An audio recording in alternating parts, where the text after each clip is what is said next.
মুসা নবী মনে মনে ভাবছে আল্লাহ পাকের কি নিদ্রা নাই, আল্লাহ পাকের কি ঘুম নাই। মনে মনে মুসা নবী ভাবছে, আল্লাহ জিবরাইল পাঠিয়ে দিয়েছে, সাথে সাথে জিবরাইল চলে যাও। মুসা নবী মনে মনে ভাবছে আল্লাহ পাকের কি নিদ্রা নাই। জিবরাইল এসে দিকে আল্লাহ নবী মুসা গো তুমি মনে মনে কি ভাবছো?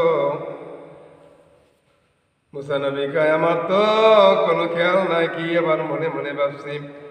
আর জিবরাইল তুমি কোথায় পাইলে, কে তোমাকে বললাম? আল্লাহর নবী মুসা তামাম জান যে বানাইছে, তুমি মুসা নবী তোমাকেও যে বানাইছে সেই তো পাঠাইছে।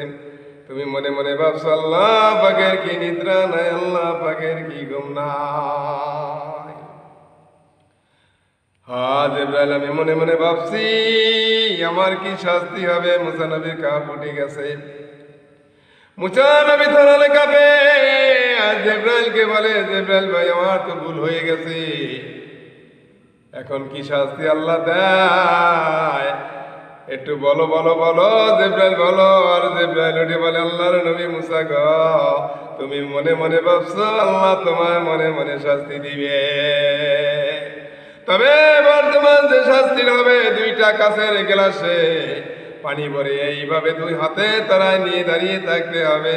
ও জিবরাইল ভাই কতক্ষণ দাঁড়িয়ে থাকবো, কোনো টাইম টেবিল কি দিছে না, কোনো টাইম দেওয়া হয় নাই রে। এইভাবে মুসা নবী দুইটা কাছের গ্লাসে পানি ভরে এইভাবে দাঁড়িয়ে রইল।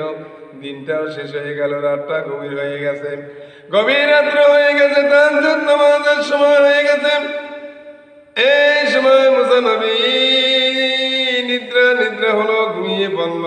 হঠাৎ করে গেলার দুইটা পরে খান খান হয়ে গেল। আবার জিবরাইল হাজির হয়েছে।